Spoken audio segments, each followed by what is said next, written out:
오늘 저는 찬양의 파워라는 제목으로 여러분과 말씀을 나누도록 하겠습니다. 여러분, 우리가 신앙생활하면서 제일 강조 받는 것이 이제 찬양, 또 기도, 이런 부분들이죠. 또 말씀, 이런 부분들이잖아요.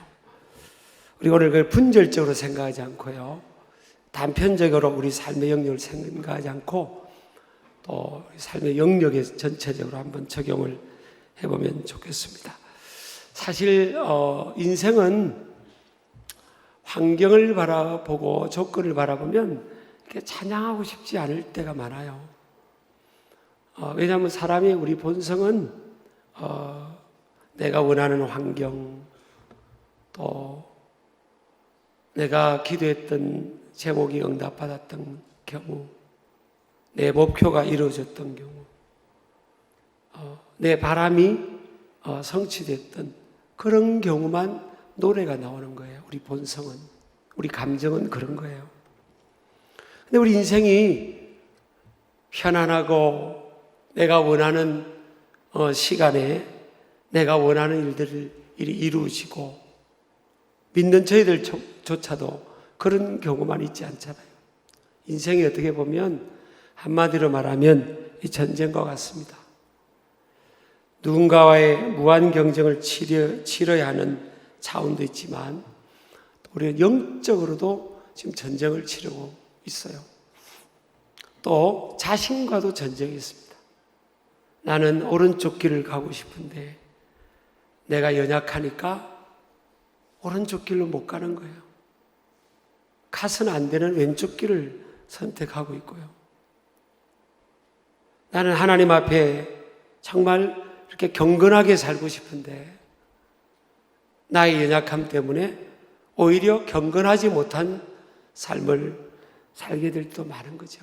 그러니까 내 안에서의 전쟁, 또 사람과의 이 경쟁하면서 살아가야 되는 이런 이 구조 속에, 시스템 속에 있는 이 인류 공동체.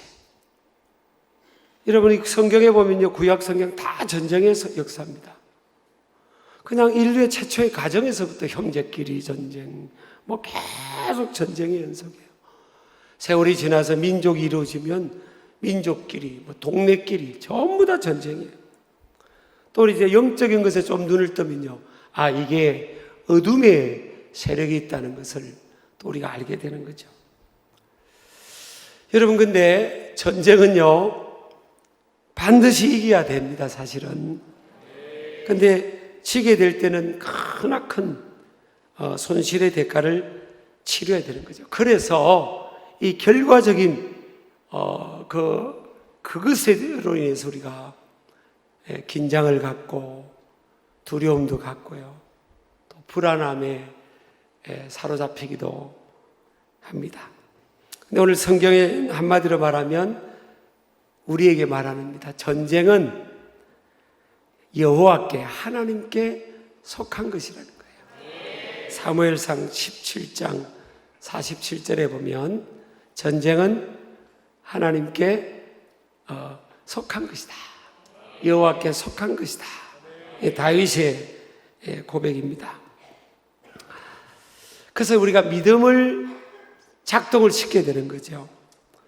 성패의 이김과 지는 것이, 성경은 뭘 말하는가 하면 하나님의 손에 달려있다는 거예요. 그럼 너희들은 아무것도 하지 마라, 이게 아니라 하나님과 함께라면 이길 수 있다는 거죠. 저는 우리 아까 권장로님이 쓰신 글에도 보면 첫 번째가 하나님이 함께 하셨다, 그런 내용이 있더라고요. 저는 맞습니다.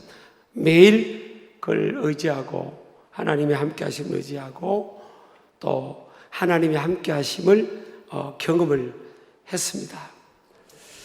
전쟁에서 패배는 많은 것을 빼앗기게 됩니다. 이기고 패하는 상황에서 인간은 사실은요, 우리의 실체가 드러나게 됩니다. 내가 믿음이 있는 것 같은데 이 전쟁과 같은 상황을 만나면 믿음보다는 정말 밑바닥을 보이는 인생이 있어요. 정말 바닥을 치는 그런 모습을 보이기도 하는 거죠.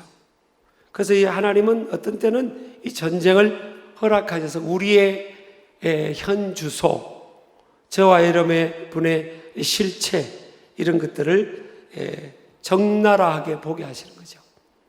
그래서 우리가 얼마나 연약한 존재인지, 얼마나 우리는 자기 중심적인지, 얼마나 우리는 믿음이 부족한지, 얼마나 우리는 하나님 앞에 죄인인지를 보게 되는 겁니다.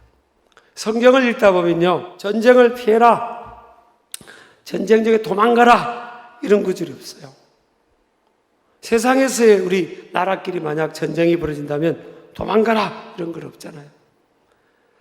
필요한 전쟁이라면 성경은요, 직면하여 그것을 치르고 또 이겨내야 된다.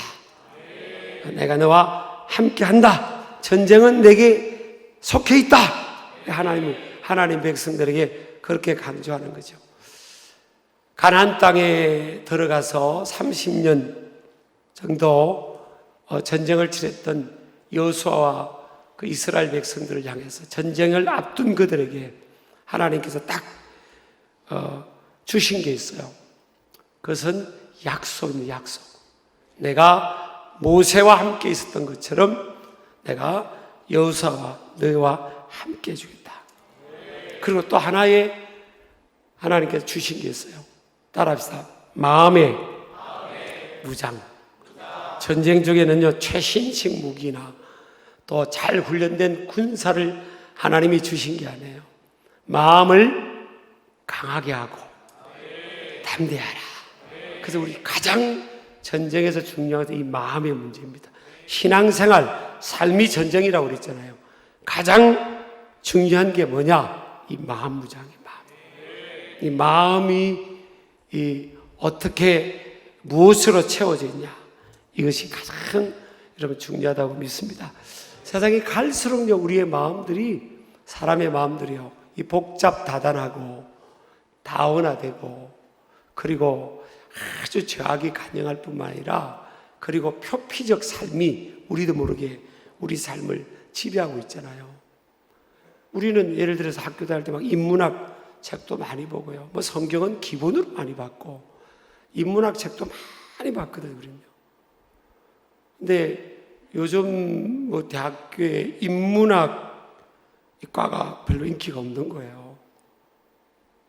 근데 세계적인 명문대학 뭐 하버드나 이런 데 보면 인문학이 양보를 안 하고 있잖아요. 결국은 제가 아까 음악 조수미가 왔나 이랬는데 결국 어느 단계 가서는 철학이거든요. 삶의 철학. 어떤 분야든 삶의 철학이에요. 어저께 우리 뭐 중앙지방에 아이들 그 예능대회 가서 이렇게 아이들이 뭐 그리기도 하고 글짓기도 하고 뭐 웹툰 만화도 그리기도 하고 뭐 그런 걸 했잖아요. 그 애들이 뭐 그 다 1등 하면 좋겠지만 1등 못할 수도 있죠. 평생 전쟁을 치러야 되니까, 평생 경쟁을 해야 되니까 그거 뭐 거기에 1, 2, 1, 2 할 게 아닌데 애들은 또 민감하잖아요. 애들은 어른도 민감한데. 근데 생각도 못한 초등학교 1학년 우리 손자는 별로 그림에 소질이 없는 줄 알았더니 1등을 하고 온 거예요. 그림에 소질이 좀 있는 것 같아 했던 우리 그 손녀는 1등을 못했어요. 그냥 이제 이렇게 뭘 저기 그냥 격려하는 상을 받은 것 같아. 그러니까 이제 손자는 막 자꾸 내 주위를 맴돌고 있는 겁니다. 칭찬받고 싶은데. 근데 내가 우리 손녀에게 이런 이야기를 했어요. 내 손녀에게 좀 시간이 지나서, 네가 그린 그림이 뭘 표현하고 원하냐.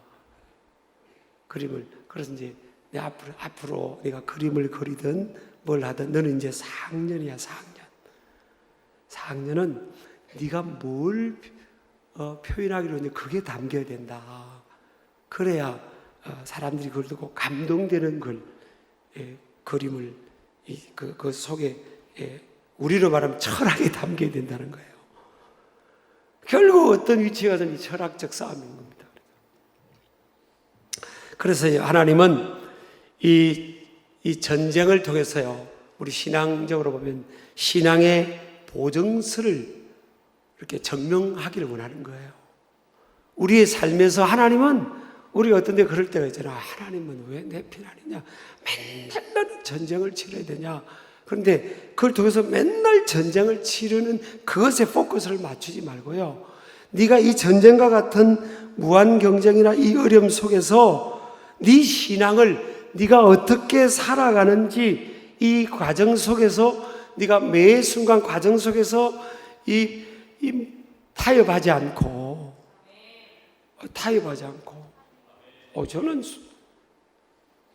더 이상 말 안 하겠습니다만은 정말 그런 사람들도 많이 있잖아요. 막 이거 달라는 사람도 있고 그래요. 진짜. 이게 신앙의 보증서, 내가 살아가는 이 전쟁과 같은 과정 속에서 신앙의 보증서를 하나님께, 야, 너 믿음이 있구나. 야, 너 진짜 믿음이 있다? 그걸 통해 하나님께 영광을 돌리기를 원하는 거예요. 이 여호사밧이라는 이 왕이요, 읽었던 우리 성경 오늘 역대하 20장 여호사밧이란 남유다 4대 왕이 나오잖아요. 여호사밧이 여호와는 심판하시다, 이런 이름이 뜻인데, 이 여호사밧이 사실은 한번 뼈저리게 한번 실패를 합니다. 처절한 한번 실패를 경험해요. 왜 그런가 하면 타협을 한 거예요. 누구와 타협했는가 하면요, 북이스라엘의 아합 왕하고 이렇게 친하게 지내요. 아합하고 여호사밧은 하나님은 심판하시는 분이 아니고 믿음 있는 사람이에요. 믿음 있는 이 사람이 정말 우상 숭배하는 그 아합 왕하고 이렇게 정치적으로 동맹관계를 맺고 이렇게 정략적 관계를 맺어요. 그래가지고 아합이 전쟁 치를 때 함께 찬양했다가 큰 코 다칩니다. 하나님이 책망을 들어요. 여러분, 우리는 살아가다가 믿음으로 시작했잖아요. 우리는 신앙이라고 해서 믿음으로 출발하는 거 아니에요. 근데 과정을 살아가면서 정말 이게 믿음으로 살아가지 수 없는 그런 많은 일들이, 유혹들이 오는 거예요. 사람을 통해서는, 환경을 통해서는 그렇게 막 쑥쑥 들어오는 거예요. 훅 들어오는 거라고요. 여호사밧이 한번 당해본 경험이 있기 때문에요, 지금 모압과 암몬, 에돔 족속이 연합군이 지금 쳐들어온 겁니다. 그때 이 여호사밧과 이 남유다는 군사력이 굉장히 약해져 있었어요. 근데 그때 하나님께서 야하시엘이라는 아주 평범한 선지자였어요. 레위인이죠, 레위인. 평범한 레위인 야하시엘이라는 이 13장이 나오는데, 그 야하시엘이라는 사람이 하나님의 영임인 겁니다. 쉽게 말하면 아주 유명한 목회자가 아니어서 오늘날 말하면요. 근데 왕이시여, 걱정하지 마십시오. 하나님께서 하시는 구원을 보십시오. 이렇게 위로를 한 거예요.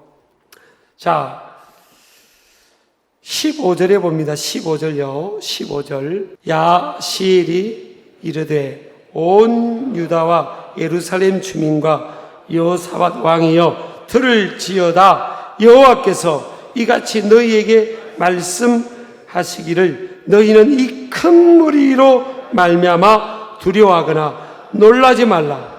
이 전쟁은 너희에게 속한 것이 아니요 하나님께 속한 것입니다. 이 전쟁은 뭐예요? 이 큰 무리, 연합군이 쳐들어오는 것을 위해서 두려워하지 마십시오. 놀라지 마십시오. 이 전쟁은 너희에게 속한 것이 아니라 하나님께 속한 것이다. 우리 아멘 하시기 바랍니다. 전쟁은 누구에게 속했다고요? 하나님께 속해 됩니다.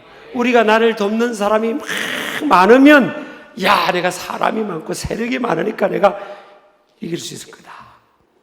그렇게 우리가 생각할 수 있잖아요. 내가 불리하다는 건 나 돕는 사람이 적고 내 위치가 불리해서 그렇다 할 수 있잖아요. 우리 성경은 그렇게 말씀하지 않아요. 전쟁은 하나님께 속해 있다. 이 큰 무리로 인하여 놀라거나 두려워하지 마십시오. 지금 야하시엘이라는 그냥 평범한 레위 지파의 사역자가 한 말을 듣고 이 여호사밧은 그 말을 그대로 받아들입니다. 그리고 20절에 보면요, 지금 여호사밧이 이스라엘 백성들에게 외칩니다. 우리 20절 한번 읽어볼까요? 이에 백성들이 아침에 일찍이 일어나서 이제 새벽 기도하는 것처럼 일찍 일어난 거죠. 드고와 들로 나가니라. 나갈 때 여호사밧이 서서 이르되 유다와 예루살렘 주민들아 내 말을 들을지어다. 너희는 너희 하나님 여호와를 신뢰하라. 그리하면 견고히 서리라. 그의 선지자들을 신뢰하라. 그리하면 형통하리라. 자, 신뢰하라가 세 번 나옵니다. 신뢰하라. 견고히 서리라. 이것도 이제 제가 설명했습니다. 말은 히브리어로는 어근이 같아요. 그의 선지자들을 신뢰하라. 아이를 좀 더.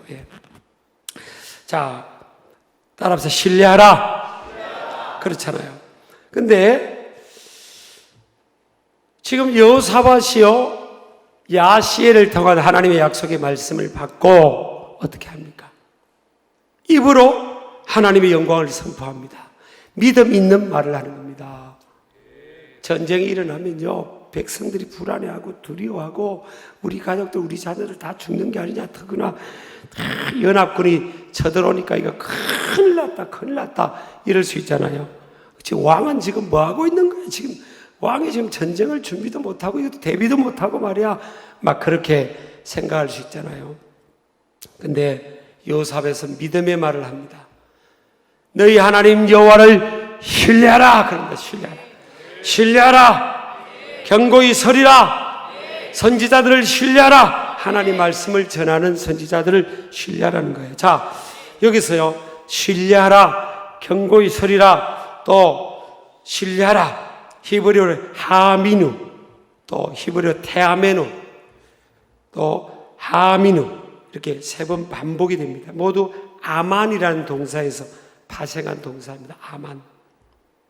이 아만은 우리가 잘 알죠. 아멘에서, 아만에서 아멘이 된 거예요. 아멘. 우리 아멘 한번 해봅시다. 아멘. 시작.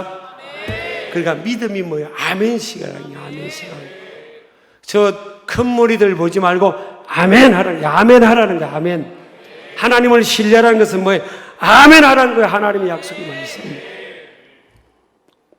하나님과 하나님의 말씀을 전하는 선지자들을 신뢰하며 그 말씀의 권위 앞에 아멘으로 응답하라는 것을 강조하고 있습니다. 지금 왕이요, 야시엘이 그 평범한 레위 사역자가 말씀을 전했을 때 지금 이 여호사밧 왕이 어떻게 반응을 하는가 하면요, 18절에 보면 여호사밧이 몸을 굽혀 얼굴을 땅에 대니 온 유대와 예루살렘 주민들도 여호와 앞에 엎드려 여호와께 경배하고, 왕이 지금 땅에 치존합니다. 치존. 왕이 하나님 앞에 탁 엎드리는 거예요. 하나님 앞에 엎드리는 겁니다. 몸을 굽혀서 탁 엎드려요. 사무엘 선지자 같은 선지자가 지금 전쟁은 여호와께 속한 겁니다. 그렇게 한 게 아니에요 지금. 그런데도 엎드립니다. 얼마나 겸손합니까, 여러분? 저는 이 땅에도 겸손한 지도자들을, 하나님을 경외하는 겸손한 지도자들이 세워져야 될 줄 믿습니다. 바짝 엎드리는 거예요, 바짝. 저는요, 그래서, 어떻게 왕이 이렇게 평범한 목회자가 하나님을 신뢰하십시오 했을 때 탁 얼굴을 땅에 엎드리고 그렇게 그 말씀의 근위 앞에 그렇게 엎드릴 수 있냐. 하나님은 그 중심을 보는 거죠. 그리고 나서 이 여호사밧이요, 뭘 조직하냐면 찬양대를 조직해요. 찬양대. 하나님을 찬양하는 사람들을 조직하고요, 옷을 거룩한 예복을 지금 입힙니다. 예복을 입히고 21절 보면 백성과 더불어 의논하고 노래하는 자들을 택하여, 자, 노래하는 사람들을 불러 모으라고 합니다. 그리고 거룩한 예복을 입히고 군대 앞에서 행진하며 여호와를 찬송하여 이르기를 여호와께 감사하세 그의 인자심이 영원하도다 그럽니다. 그리고 찬양들을 세워놓고 앞에 군대들 앞에 세우고요, 앞에 가면서 여호와께 감사하세 그의 인자심이 영원하도다. 아니 지금 전쟁 치르는데 찬양대가 뭐 어울리냐 생각할 수 있지만, 여러분 이게 이 전쟁은 하나님께 속해 있기 때문에 하나님의 능력을 끌어오기 위해서는 하나님은 찬양 가운데 거하신 하나님이잖아요. 그걸 아는 거예요. 그래서 우리 교회도 이 찬양 성가대, 찬양대, 찬양단, 뭐 찬양을 연주하는 이 오케스트라 악기팀이 굉장히 중요한 거예요, 여러분. 이게 정말, 왜냐하면 하나님은 찬양 가운데 가시잖아요. 우리 아멘 하시기 바랍니다. 이사야 43장 21절도 보면 하나님이 우리를 창조하신 목적이 찬양을 하게 하도록 우리를 만드셨고, 자, 그래서 찬양들을 조직하고 하나님께 감사하자, 하나님의 인자심은 영원하다 하고 막 선포하면서 나가니까 하나님께서요 역사하시는데, 복병을 22절 보면 그 노래와 찬송이 시작될 때 여호와께서 복병을 두었다 그랬어요. 복병을 두어서 지금 암몬, 모압, 세일 사는 게 에돔 족속 아닙니까? 에스의 그 자손들 아닙니까? 연합군들이 쳐들어오는데 거기에서 어떤 일이 있는가 하면 하나님께서, 이 복병은 천사들입니다. 천사들을 통해서 하나님이 탁 이렇게 세일 사람들에게 역사를 한 것 같아요. 그러니까 모압과 암몬 사람들에게 딱 피해를 입히니까 모압과 암몬이 연합군이 형성되어 와다가 자기가 누군가 공격당하니까 자기들끼리 싸우는 겁니다. 그 세일 사람들을 막 죽이고, 그 다음에 이제는 모압과 암몬끼리 또 싸워가지고 자기들끼리 다 서로 23절에 보니까 그들이 서로 쳐죽였더라. 자기들끼리 서로 연합군을 이루어서 유다 백성들을 공격해야 되는데 자기들끼리 그냥, 이게 자중질환이라 그러잖아요. 하나님이 역사를 하신 거예요. 우리 아멘 하시기 바랍니다.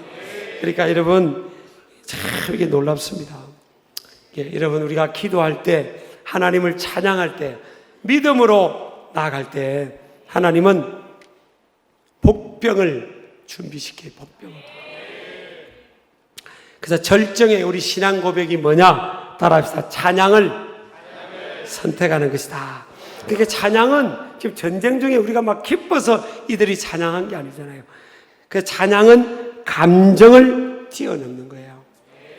두 번째, 찬양은 노래를 뛰어넘습니다. 여러분, 내 목소리만 좋다고 이게 찬양이 아니에요, 여러분. 감정과 노래, 목소리를 뛰어넘는 거예요. 오늘 거룩한 예복을 입었다는 것은 뭐예요?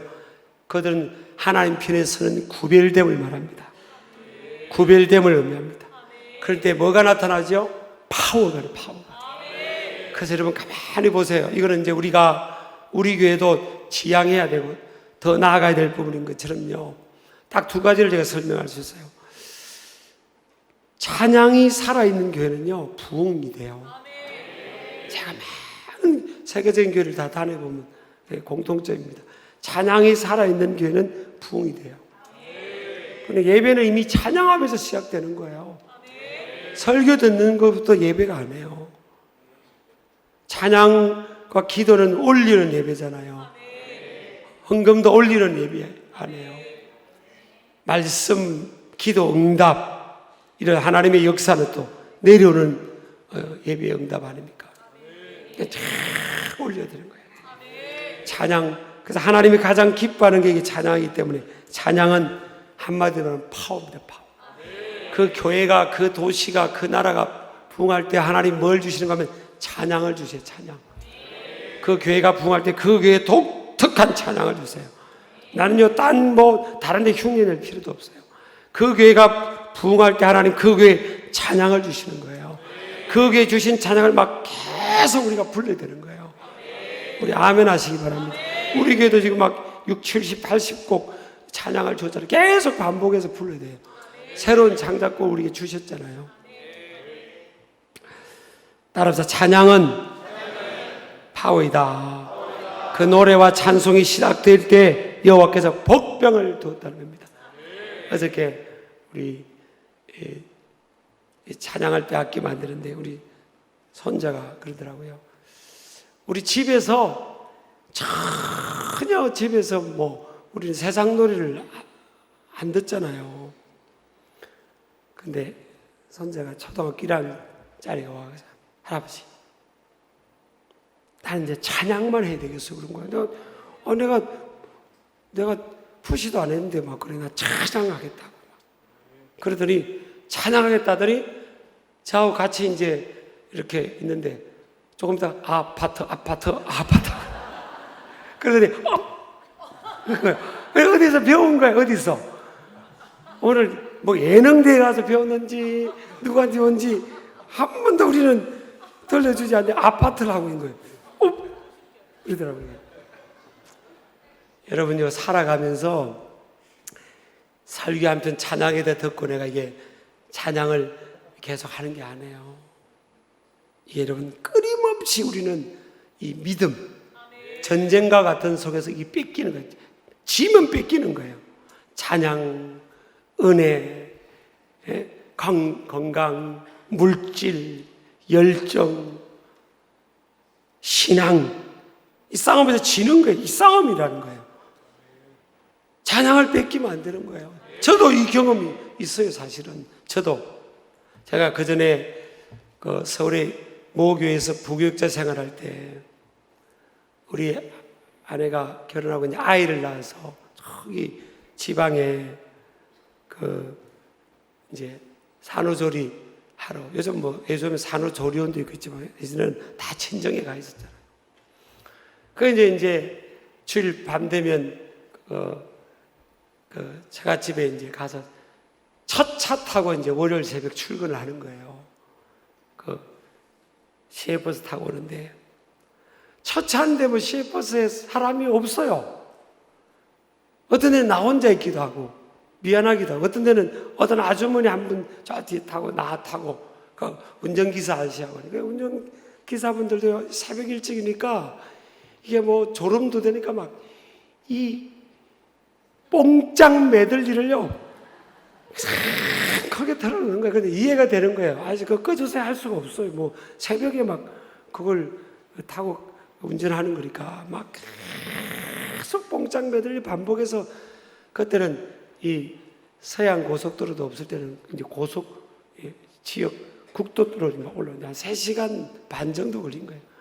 그걸 타고 이제 다 예뻐서 그때 제가 막 은혜가 충만할 때였으니까 세상 노래 듣게 하시는 거예요. 오동추야 다리 밟고 소양강 처녀에 그냥 찬양 듣고 싶은데 그냥 이렇게 막 안 들려도 막 들려요. 제가 남부터미널에요. 내려가 이제 교대역 가는데 이제 제가 가방 들고 빨리 이제 전철 타고 막 이천동 갈아타고 가야 되니까 막 가는데 제가 막 걷다가 막 찬양이 나오는 거예요. 그렇지. 야, 나는 찬양해야지. 그런데 알고 보니 내가 오동추야 다리 밟고 부른 거 있더라고요. 제가 그러고 있어요. 여러분 이게 무풍지대가 없어요. 이 전쟁은요. 항상 깨어 있어야지. 여러분 우리가 기도 놓치고요. 말씀 멀리하면 이게 누가 이 전쟁과 같은 상황에서 이긴다고 할 수 있어요. 그래서 여러분 찬양하면 이깁니다. 교회가 찬양하면요. 찬양이 시작되면 사람들이 막 와 우리 하나님 찬양하자고 막 몰려드는 교회는요. 어마어마한 부흥이 일어날 겁니다. 근데 찬양 소리 들은 데다 아직 찬양 안 해? 아직 목사님 설교할 때 안 됐지? 이러면 그 사람 벌써 치고 들어가는 거예요. 이게 얼마나 중요한지 모릅니다. 여러분 이게 우리 인생은 뭐라고요? 매일매일 뭐라고요? 전쟁입니다. 전쟁. 우리 아멘 하시기 바랍니다. 그래서 찬양은 노래를 뛰어넘는 차원이고요. 성숙한 찬양은 뭐예요?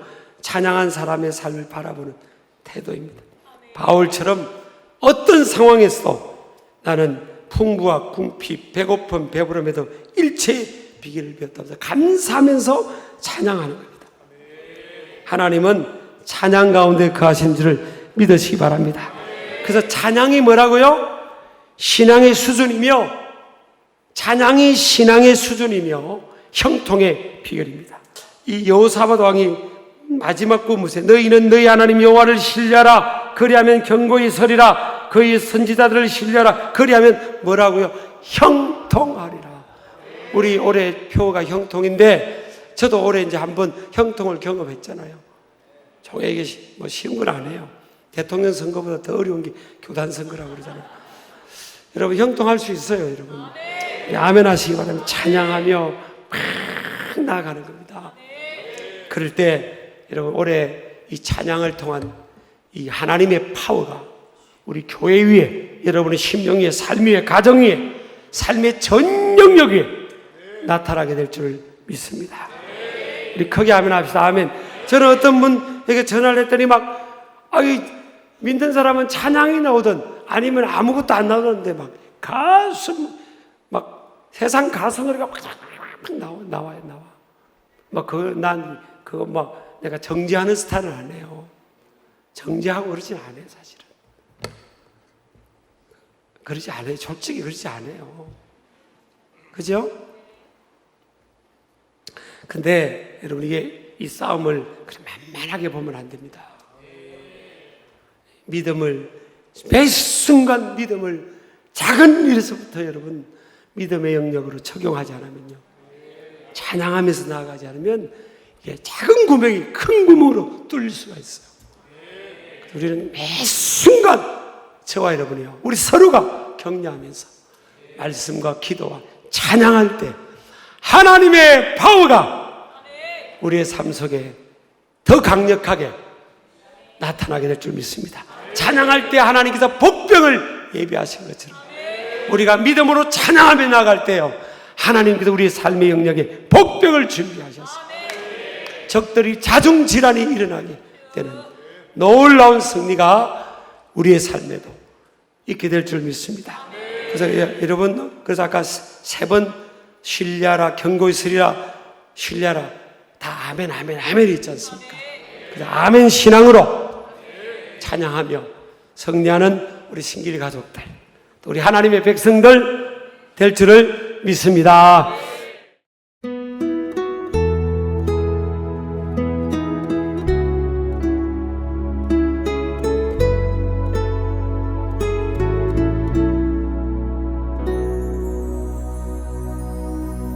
주